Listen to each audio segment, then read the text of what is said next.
Dear students, now we shall discuss angular projectile. Angular projectile क्या होता है उसको हम देखेंगे। ओके, तो सबसे पहले मैं फिगर बना देता हूँ एंगुलर प्रोजेक्टाइल की कि कौन से प्रोजेक्टाइल या किस तरह के फेंके हुए ऑब्जेक्ट को एंगुलर प्रोजेक्टाइल कहते हैं। सपोज एक ऑब्जेक्ट है, दिस इज द ऑब्जेक्ट। इस ऑब्जेक्ट को इस किसी एंगल पर फेंका ऐसे, और वो उसी हॉरिजॉन्टल प्लेन पर वापस गिर गया। ठीक है, this is the horizontal plane, उसी हॉरिजॉन्टल प्लेन पर ये वापस गिर गया, और इसको हमने जो फेंका तो ये इसने इस ट्रेजेक्ट्री को फॉलो किया। This is the trajectory and this is the horizontal plane और हॉरिजॉन्टल लाइन जिसके ऊपर से हमने इसको फेंका था, ये जहाँ से चला वहीं पर आ गया। इसको एंगुलर प्रोजेक्टाइल क्यों कहते हैं? क्योंकि इसको एक एंगल पर प्रोजेक्ट किया गया था, और वो एंगल क्या था? वो एंगल ये था, इसको हम बोलते हैं थीटा। क्या बात समझ में आती है? तो इससे पहले कि हम इसके बारे में और चीज़ें जानें, इसकी इक्वेशंस को फॉर्मुलेट करें, उससे पहले हम कुछ नोमेनक्लेचर समझ लेते हैं कि बेसिकली चीज़ें हैं क्या। ठीक है, चीज़ों का नाम क्या है। ठीक है, तो ये जो थीटा है ये बहुत इम्पॉर्टेंट क्वांटिटी है। इस थीटा को हम क्या कहते हैं वो हम लिख लेते हैं। This theta is known as angle of projection. इसको लिखते जाएंगे आप। तो ये थीटा वो एंगल है जिस एंगल पर इसको प्रोजेक्ट किया गया था, और उसके बाद ये थीटा बदलता रहेगा, हर जगह बदलता रहेगा। तो हॉरिजॉन्टल से इसको सबसे पहले वाले एंगल को हम लेंगे जिस एंगल पर हमने इसको फेंका था, यानी ये जो ट्रेजेक्ट्री है, इस ट्रेजेक्ट्री का जो पहला पॉइंट है उस जगह पर हम टेंजेंट बनाएंगे। क्या बात समझ में आती है? तो वो थीटा बेसिकली कहलाएगा एंगल ऑफ प्रोजेक्शन। ठीक है, और उसके बाद के थीटा को हमें नहीं कंसीडर करना है। दूसरी बात, हमने पहली बार में जिस वेलोसिटी से फेंका उस वेलोसिटी को हमने कहा u, उसके बाद ये u बदलती जाएगी। ये बात याद रखिएगा, वर्टिकल वेलोसिटी इसकी बदलती जाएगी, लेकिन ये जो पहली वेलोसिटी है इसको ही हम बोलेंगे, जिस वेलोसिटी से हमने फेंका था इसको बोलेंगे वेलोसिटी ऑफ प्रोजेक्शन।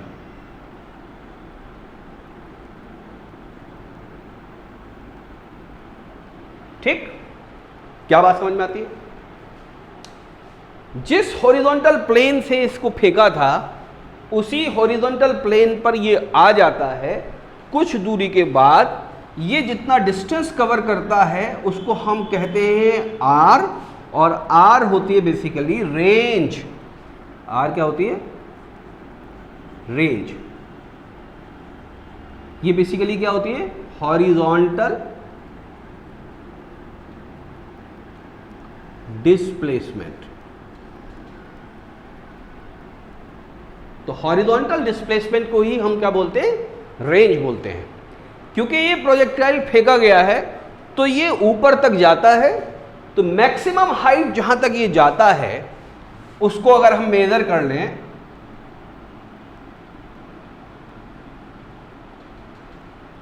इसको हम h ना कहकर h मैक्स कह देंगे। तो h मैक्स क्या चीज हो जाएगी? h max is maximum height of projectile.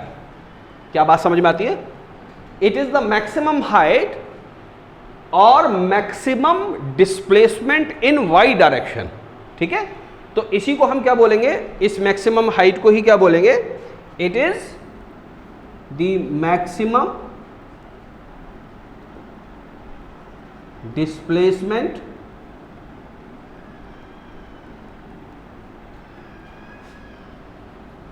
In Y direction. Note कर लेंगे। ठीक है, ओवरऑल मैक्सिमम डिस्प्लेसमेंट बेसिकली इसका 0 होगा। ठीक है, ये बात होगी। जो ये पाथ फॉलो करेगा, ये जो पाथ फॉलो करेगा इसको हम बोलेंगे ट्रेजेक्टरी। ओके, यहां से लेकर यहां तक आने में इसको कुछ टाइम भी लगेगा, उसको हम बोलेंगे टाइम पीरियड। इसको हम कैपिटल टी से डिनोट करेंगे और इसको हम बोलेंगे टाइम ऑफ फ्लाइट। ये आप सब बात नोट करते चले जाएंगे। क्या बात समझ में आती है? ठीक है। उसी के साथ अब आप एक बात और समझिए वेक्टर की। हमने वेलोसिटी कौन सी ली? हमने वेलोसिटी फॉर एग्जांपल ये u, ये हॉरिजॉन्टल से कितना एंगल बना रही थी? ये हॉरिजॉन्टल से एंगल बना रही थी थीटा। तो वर्टिकल से एंगल कितना बनाएगी? ये वर्टिकल से एंगल बनाएगी 90 माइनस थीटा। क्या बात समझ में आती है? ठीक। तो ये जो वेलोसिटी होती है, क्योंकि ये वेक्टर है, तो किसी भी वेक्टर के हम दो कंपोनेंट बना सकते हैं। एक कंपोनेंट हॉरिजॉन्टल कंपोनेंट और एक कंपोनेंट वर्टिकल कंपोनेंट। क्या बात समझ में आती है? ठीक है। जो हॉरिजॉन्टल कंपोनेंट है वो है u cos थीटा और जो वर्टिकल कंपोनेंट है वो है u sin थीटा।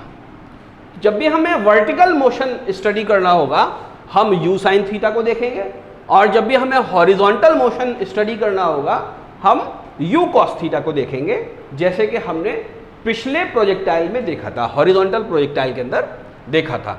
यहां पर इस चीज की ज्यादा जरूरत पड़ेगी, तो इसको आपको याद रखना है। ठीक। किसी भी टाइम पर, for example this is the time, this is the instant, तो प्रोजेक्टाइल फॉर एग्जाम्पल यहां पहुंच चुका है, तो इस वक्त इसकी कितनी वेलोसिटी है अगर हमें वो निकालनी है, तो हम क्या करेंगे कि दोनों कंपोनेंट को स्टडी करेंगे। एक तो आपका होगा u cos थीटा और एक आपका होगा u sin थीटा।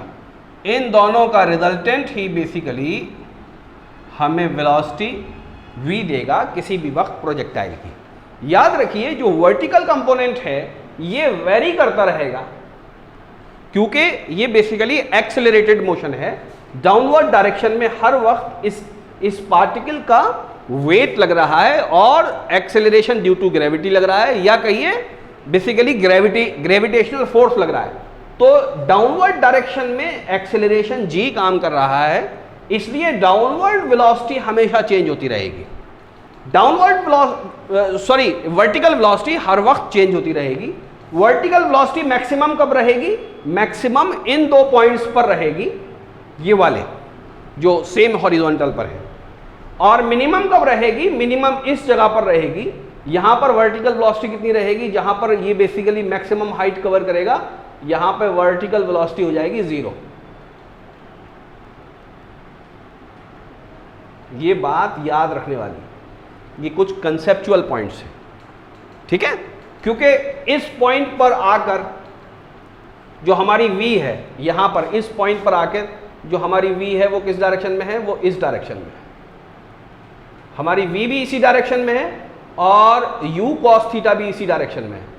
तो बेसिकली u sin थीटा वाला जो कंपोनेंट है, u sin थीटा वाला जो कंपोनेंट है वो कितना हो जाएगा? 0 हो जाएगा। तो हमारा बेसिकली u cos थीटा के बराबर हो जाएगी हमारी प्रोजेक्टाइल की वेलोसिटी, और u sin थीटा हमारा कितना हो जाएगा? 0 हो जाएगा। तो u sin theta is a variable component and u cos theta is a constant component. इसको हम पेन डाउन कर लेते हैं, इसकी जरूरत पड़ने वाली है हमें।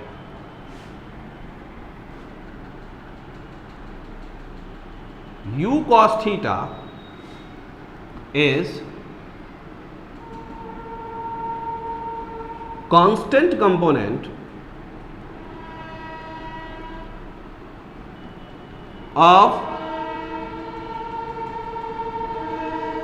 Velocity u। ये बात नोट करेंगे आप। u sin theta is variable component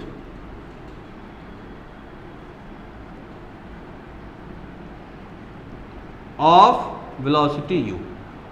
क्या बात समझ में आती है? ये दोनों चीजें आप ध्यान में रखें। ओके, इसको आप नोट कर लीजिए। नाउ अब इसको हम टू बॉल थ्योरी के जरिए समझेंगे कि टाइम ऑफ फ्लाइट क्या होता है या रेंज किसके बराबर होती है। तो उसके लिए मैं थोड़ा सा साफ कर देता हूँ बोर्ड को। मुझे हॉरिजॉन्टल बॉल बनानी है तो एक यहाँ पर और बेसिकली एक वर्टिकल बॉल बनानी है, और ये बीच की चीज़ों को भी मैं थोड़ा सा क्लीन कर देता हूँ जिससे कि आपको चीज़ें समझ में आएंगी। लेकिन आपको ये बातें याद रखनी है जो आपको बता रखी है।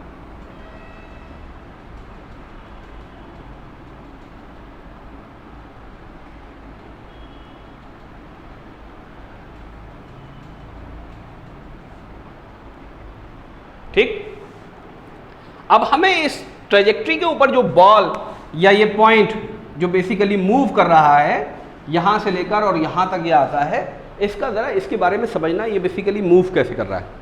तो मैं क्या करता हूं कि एक पॉइंट या एक बॉल हॉरिजॉन्टल डायरेक्शन में ले लेता हूं और ये बेसिकली u cos थीटा से इस डायरेक्शन में मूव कर रही है and it is a constant velocity.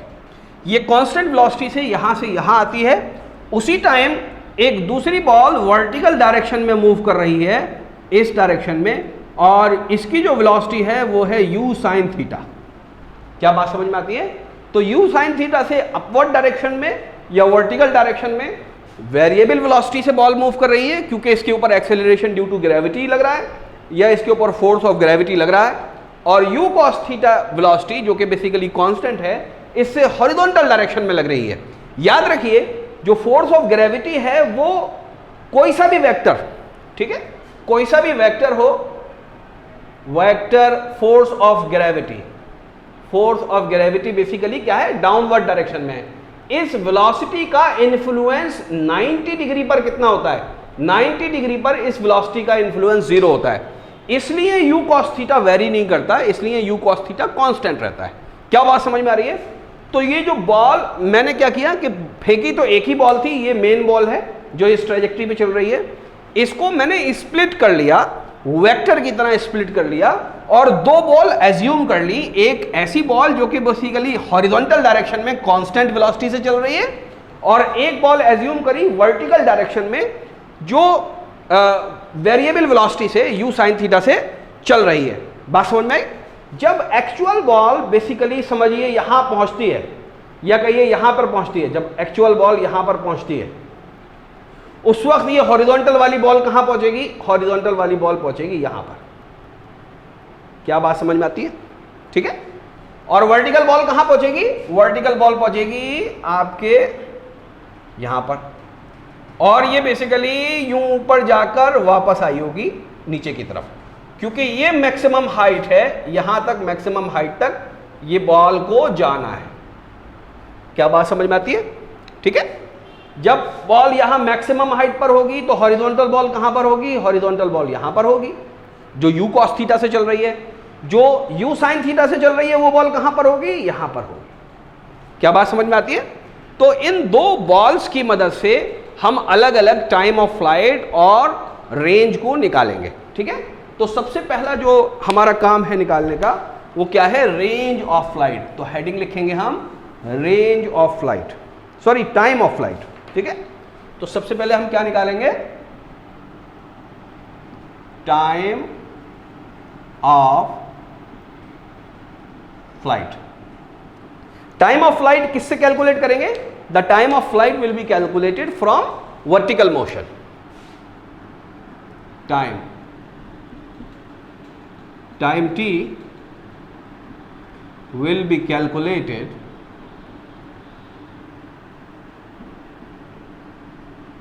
from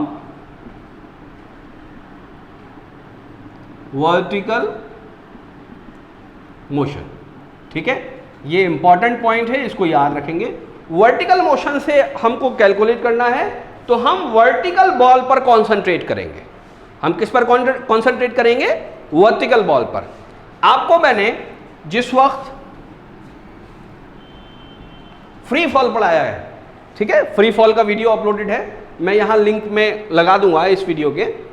तो जब फ्री फॉल आपको पढ़ाया था तो मैंने ये बताया था कि एक बॉल अगर इसको u वेलोसिटी से ऊपर फेंकते हैं, u वेलोसिटी से ऊपर की तरफ फेंकते हैं, ये जाती है और कुछ हाइट के बाद ये वापस आ जाती है, तो यहां से लेकर यहां तक वापस आने का टाइम कितना होगा?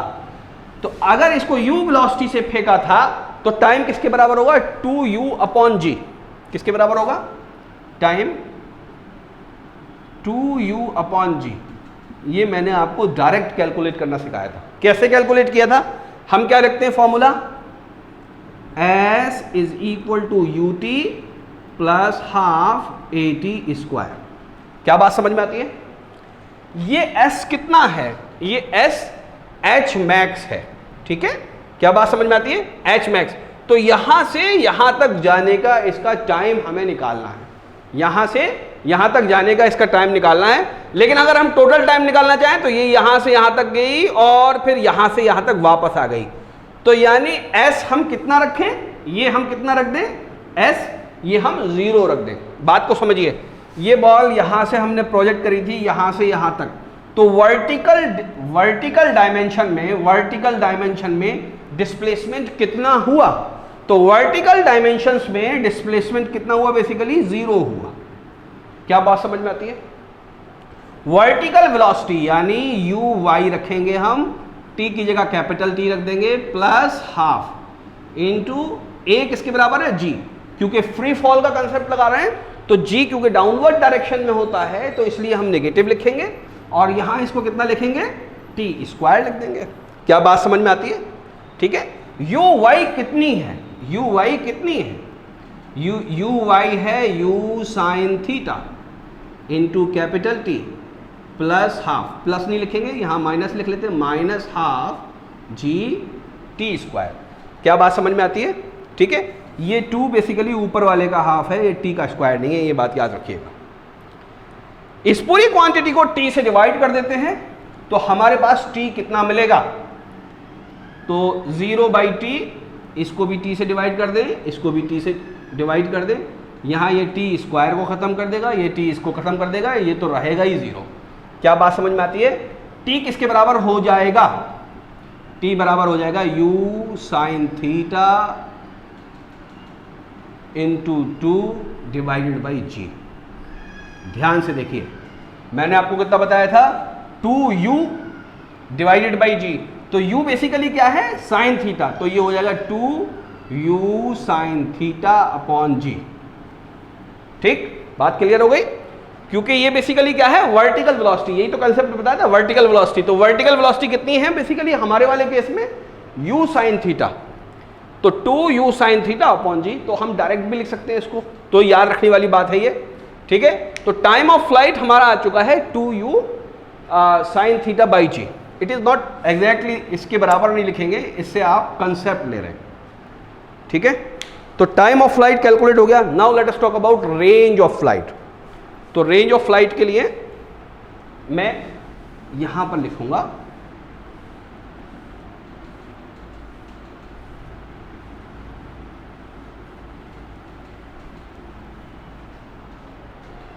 Range of flight.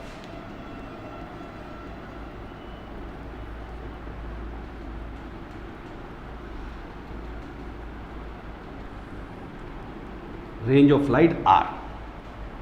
अब ध्यान से देखिए, ये बॉल यहां से यूं चली और वापस आ गई, टाइम कितना लगा? t। ये बॉल भी जब यहां से यहां तक चली थी तो भी टाइम t लगा था। दोनों ही बॉल्स का जो टाइम है वो बेसिकली t है, चाहे वो वर्टिकल बॉल हो चाहे वो हॉरिजॉन्टल बॉल हो। तो capital T is the time and u cos theta is the velocity and the displacement from here to here is r। ये डिस्प्लेसमेंट भी तो बेसिकली कितना है? ये r है ना। क्या बात समझ में आती है? डिस्टेंस किसके बराबर होता है? डिस्प्लेसमेंट किसके बराबर होता है? Displacement is equal to speed into time.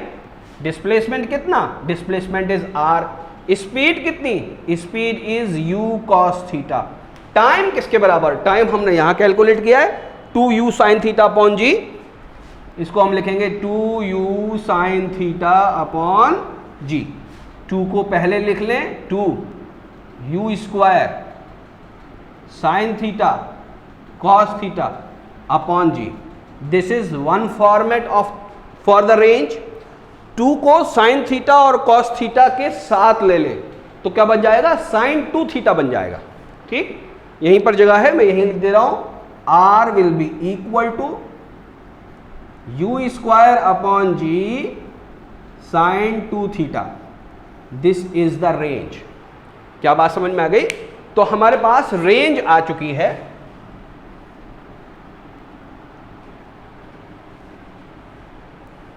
Range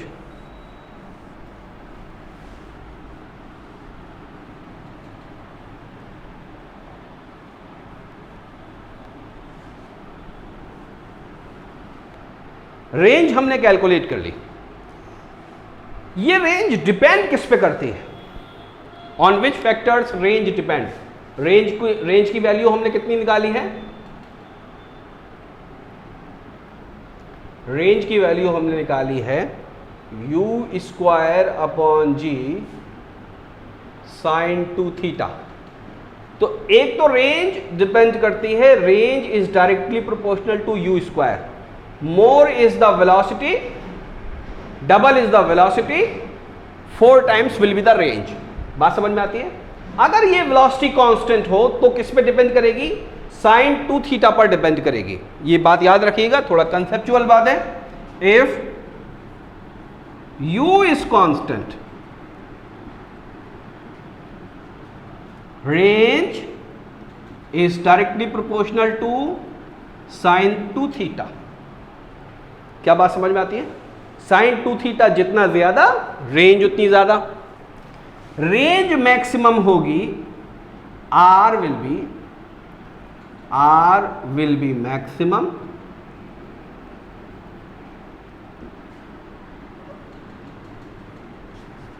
if sine 2 theta is maximum.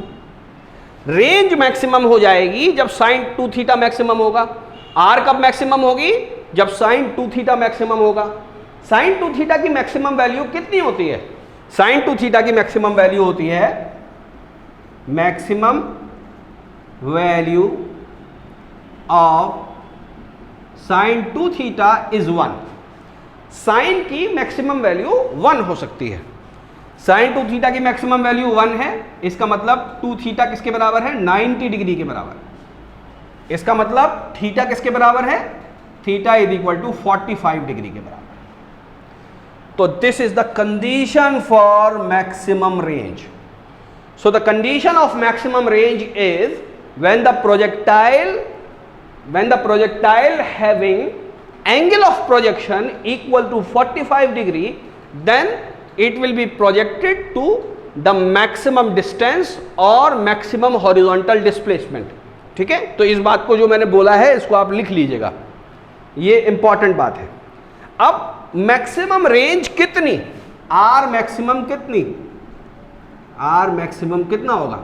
Are maximum sign 2 theta 1 हो चुका है, तो आर मैक्सिमम होगा यू स्क्वायर अपॉन जी। इसको याद रख लीजिएगा, ये फॉर्मूला बहुत जरूरी है।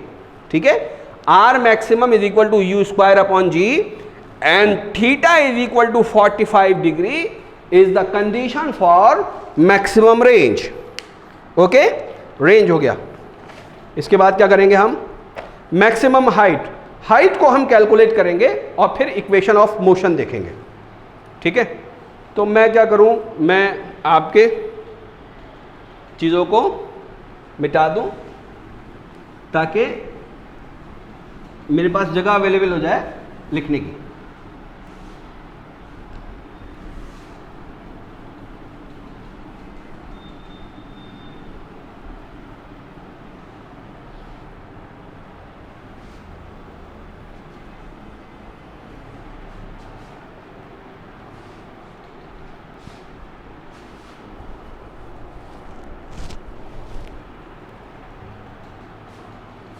ओके, मैक्सिमम हाइट यहां लिखेंगे।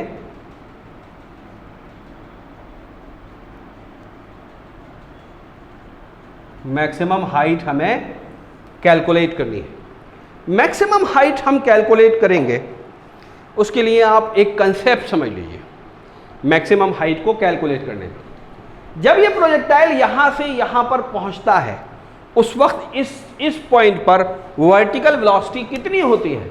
यहाँ पर जो वर्टिकल वेलोसिटी यानी वेलोसिटी इन वाई डायरेक्शन कितनी होती है? 0 होती है। ये बात याद रखनी है आपको। क्या बात समझ में आती है? यानी ये बॉल जो वर्टिकल डायरेक्शन में जा रही है ये यहाँ से लेकर यहाँ तक जाएगी, तो यहाँ पर जो इसकी वेलोसिटी होगी वो कितनी हो जाएगी? 0 हो जाएगी। ये बात याद रखनी है मैक्सिमम हाइट को कैलकुलेट करने के लिए। तो इनिशियल वेलोसिटी हम लिखेंगे, initial velocity in vertical direction,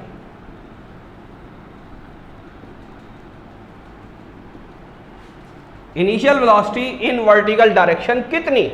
initial velocity in vertical direction is u sin theta. Final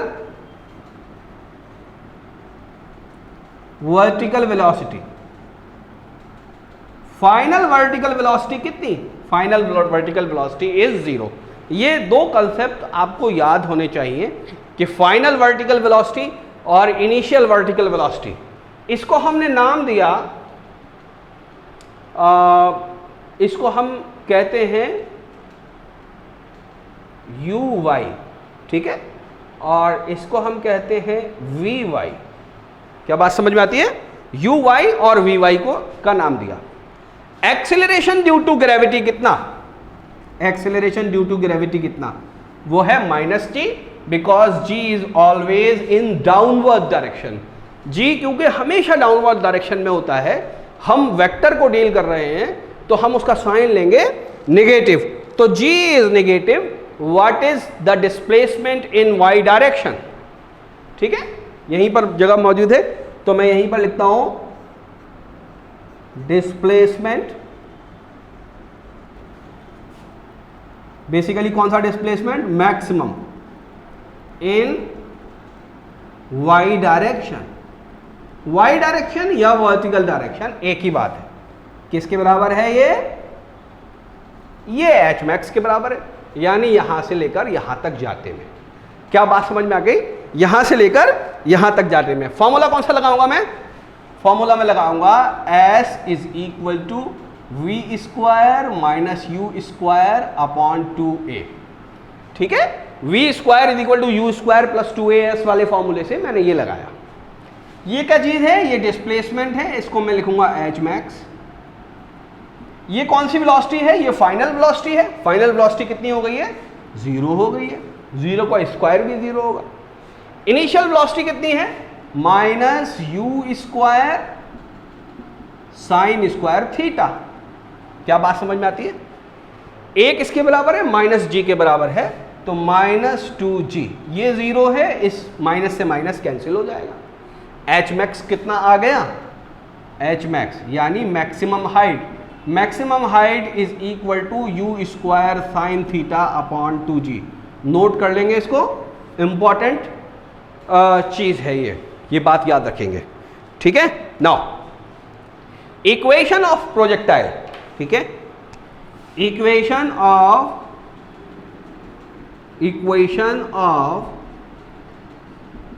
projectile. ठीक, इक्वेशन ऑफ प्रोजेक्टाइल का क्या मतलब है कि प्रोजेक्टाइल किसी भी वक्त पर कहीं पर भी किसी भी वक्त, फॉर एग्जांपल यहां पर पहुंचता है, तो यहां से यहां तक जाने में इसने सपोज x मीटर कवर किया। ठीक है, तो इसका कोऑर्डिनेट क्या है? x आया। और यहां तक ऊपर की तरफ जाने में, यहां से यहां तक जाने में इसने y कवर किया, तो यहां पर इसके कोऑर्डिनेट आए y। यहां से यहां तक जाने में इसको फॉर एग्जांपल t टाइम लगा, तो यहां से यहां तक जाने में भी इसको t टाइम लगेगा। तो वर्टिकल डायमेंशन में चला वो और हॉरिजॉन्टल डायमेंशन में चला, दोनों टाइम उसके बराबर होंगे। एक बार मैं यहां पर बता देता हूं, फॉर एग्जांपल प्रोजेक्टाइल ऐसे चल रहा है, हम इस इंस्टेंट की बात कर रहे हैं, तो यहां से लेकर यहां तक ये x चला और यहां से लेकर यहां तक ये y चला। x चलने में टाइम लगा इसको t, y चलने में भी टाइम t लगा। तो इसके कोऑर्डिनेट कितने होंगे, x और y। x और y पर पहुंच जाने के बाद हॉरिजॉन्टल और वर्टिकल वेलोसिटीज दोनों डिफरेंट होंगी। The parameter which is common to both of these displacement is this time. ये बात हमको याद रखनी है। क्या बात समझ में आई? इक्वेशन ऑफ प्रोजेक्टाइल क्या होती है? Equation of projectile is the relation between this x and y। अगर हम y पुट करें उस इक्वेशन में तो हमें x मिल जाए, या हम x पुट करें उस इक्वेशन में तो हमको y मिल जाए। ऐसी इक्वेशन अगर हमारे पास है तो हम कह सकते हैं कि हमारे पास इक्वेशन ऑफ प्रोजेक्टाइल है। हम किसी भी कर्व की आमतौर से इक्वेशन कैसे निकालते हैं? हम इक्वेशन निकालते हैं y as a function of x। ठीक है, तो हम यहां पर इक्वेशन ऑफ प्रोजेक्टाइल भी ऐसे ही निकालेंगे। सबसे पहले x क्या चीज है? x is the displacement. x क्या चीज है? x is the displacement. इस डिस्प्लेसमेंट को कवर करने के लिए टाइम कितना लिया? t लिया। इस डायरेक्शन में प्रोजेक्टाइल किस वेलोसिटी से चल रहा है? कांस्टेंट वेलोसिटी से चल रहा है, u cos थीटा से। और तो वेलोसिटी कितनी है? u cos theta. ये बात याद रखनी है। पहले हमने हॉरिजॉन्टल मोशन को देखा, इनमें रिलेशन क्या होगा? ये डिस्प्लेसमेंट है, ये टाइम है, ये बेसिकली आपकी वेलोसिटी है। तो टाइम किसके बराबर होगा? टाइम t किसके बराबर होगा? टाइम बराबर होगा डिस्प्लेसमेंट अपॉन स्पीड। क्या ये बात समझ में आती है? ठीक है, where t is the time to reach the projectile at a coordinate where x coordinate is where the horizontal coordinate is equal to x and u cos theta is the horizontal velocity। क्या बात समझ में आती है? तो t is equal to x upon u cos theta आ गया। इसको आप नोट कर लेंगे। बात समझ में आती है? ठीक है। नाउ ये पार्टिकल बेसिकली इसने वर्टिकल भी डिस्प्लेसमेंट किया है, और वर्टिकल डिस्प्लेसमेंट कितना है? y। कैसा मोशन है? एक्सेलरेटेड मोशन है। कौन सी इक्वेशन लगाएंगे? s is equal to u t plus half a t square, ये वाली इक्वेशन लगाएंगे। अब कौन सी इक्वेशन लगाएंगे? s is equal to u t plus half a t square. ये कौन सा मोशन है? हम इसको ले रहे हैं वर्टिकल मोशन। तो वर्टिकल मोशन में इसने कितना डिस्प्लेसमेंट कवर किया है? y कवर किया है। वर्टिकल वेलोसिटी कितनी है? वर्टिकल वेलोसिटी कितनी है? ऊपर जाने के लिए इसके पास जो वेलोसिटी है वो है u sin थीटा। बात समझ में आई? ऊपर जाने वाली वेलोसिटी कौन सी है? u sin theta. तो u की जगह हम क्या लिखेंगे? u sin theta. ये कौन सा t है? ये भी वही t है जो यहां पर कैलकुलेट किया है, तो ये लिख देंगे x upon u cos theta. बात समझ में आई? ठीक है। g कैसा है? g कैसा है? g निगेटिव है, तो यहां पर प्लस की जगह क्या लिखेंगे? Minus half g u plus a u t plus half a t square है यहां पर। ठीक है, टी स्क्वायर। तो टी स्क्वायर किसके बराबर? X square upon u square cos square theta. क्या बात समझ में आ गई? ठीक है, तो equation of projectile is this one, y is equal to u sine theta, sine theta और कॉस थीटा। ठीक है, u से कैंसिल हो जाएगा, तो क्या हो जाएगा? x tan theta. बात समझ में आती है? क्या हो जाएगा? x tan theta, x tan theta. ये माइनस आ जाएगा, माइनस आ गया। ठीक है, हाफ भी आएगा और g बेसिकली ऊपर ही है। ठीक है, half g x square upon u square cos square theta. क्या बात समझ में आ गई? तो this is the equation of projectile. Equation of projectile, this is the equation of projectile. अब इसके अंदर देखिए कि y बेसिकली किस पे डिपेंड कर रहा है? x पे डिपेंड कर रहा है या एक्स स्क्वायर पे? तो बेसिकली हम क्या बोलेंगे? x पर डिपेंड कर रहा है। ये इक्वेशन कौन सी इक्वेशन है? y is a function of x as well as x square. जब राइट हैंड साइड पर स्क्वायर टर्म आती है तो बेसिकली ये y क्या बनेगा? बेसिकली y बनेगा पैराबोला। ठीक है, तो y की जो ट्रेजेक्ट्री है, यानी ये जो ट्रेजेक्ट्री है, ये कैसी ट्रेजेक्ट्री बनेगी? ये बनेगी पैराबोला। ओके, ये बात याद रखनी है। तो ये जितनी भी इक्वेशन कराई हैं, जितनी भी कंडीशंस कराई हैं, इनको सब आप याद रखेंगे हर वक्त, ठीक है? इनको पेन डाउन कर लीजिए। अब मैं लाइव ऑनलाइन क्लासेस में आपको इसके ऊपर के न्यूमेरिकल्स कराऊंगा, कुछ अहम किताबों के नीट और JEE के क्वेश्चंस भी कराऊंगा, ठीक है? तो पहले आप इसको पेन डाउन कर लीजिए, नोट कर लीजिए अच्छे तरीके से सारे फॉर्मूले को। आई होप कि आपके सब समझ में आ गया होगा। जो कन्फ्यूज़न हो आप लाइव ऑनलाइन क्लासेस में पूछ लीजिएगा मुझसे, या आप व्हाट्सएप पर भी पूछ सकते हैं। Okay, thank you very much.